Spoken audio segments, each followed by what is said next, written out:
Okay mga bro, mayroong panibagong content na naman tayo, no? So yan, kung nakikita nyo yan, ang aking ATS, lagyan ko yan ng indicator light. Bukod dito, maglalagay pa ako ng panibagong indicator light. So dito ko yan ikakabit, no mga bro. Yan, nakikita yung kulay green na yan. Yan. Ayan, line 1, line 2, line 1, line 2. So dalawa yan, yung dalawang ano niyan, yung line 1, line 2 para dito. Yung isa, line 1, line 2 para dito sa kabila, no? Sa priority. Solar priority at saka yung sa Meralco. Yan, ang aking ilalagay na indicator light. Ito po yan mga bro. So ito na, ano ko na, nilagay ko sa junction box, utility box na, junction box. Nilagay ko siya sa junction box, binutasan ko. Tapos ang kulay na pinili ko ay red and saka green. Yan. Madali lang naman siya ano. Yan, dito sa butas, line 1, line 2, line 1, line 2. Tapos pagdating dito, binutasan ko siya. Ayan, no, mga bro. So ito yung line 1, line 2 sa isa, line 1, line 2 sa isa. So tinandaan ko na lang para hindi ako malito.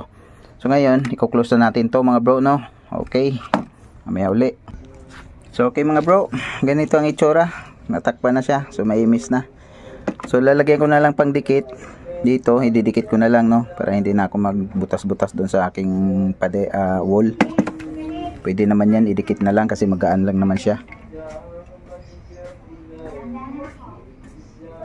Yan. So okay. Okay mga bro, idikit ko na pero hindi ko pa na-terminate yan kasi hindi pa tumigas. Yan, maluwag pa. So mamaya ko siya i-terminate. Basta itong isa, yan, para dito sa priority sa aking solar. Tapos yung isa para sa Meralco, sa reserve, no. So nakalimutan kong alin dyan yung priority, kung pula ba o yung green.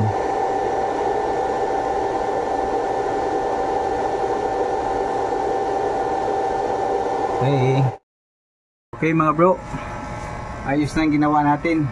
Ayun, no. Ngayon, yan ang Meralco, yung kulay green. Ngayon, pagka pinaandar ko na tong ano, yung inverter ko sa solar, yung priority, i-on ko to, yan. I-on ko tong breaker na to sa out ng sa inverter. Lilipat yan. Yung ATS ko, lilipat yan sa kaliwa. Ngayon, paglipat sa kaliwa, iilaw yung pula. Magpapalit na naman sila. Tingnan nyo.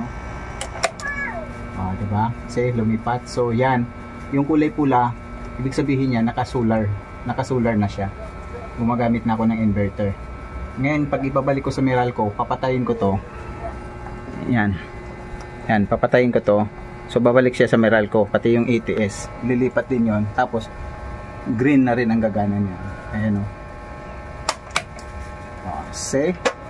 Okay, ganyan lang kasimple yung paglagay natin ng indicator light, no. Kasi may kabitan naman yan sa taas, yung ATS, yung apat, yung tinuro ko kanina, no. Yung kaliwa na side, yun yung sa solar priority, sa kanan na side, doon yung ikabit yung wire sa green na indicator. Nasa inyo yan kung anong kulay na gusto nyo, kung lagyan yung indicator. Nasa inyo yan kung anong kulay, no. Yung sa akin gusto ko red at saka green. So okay mga bro, hanggang dito na lang tayo. Bye bye.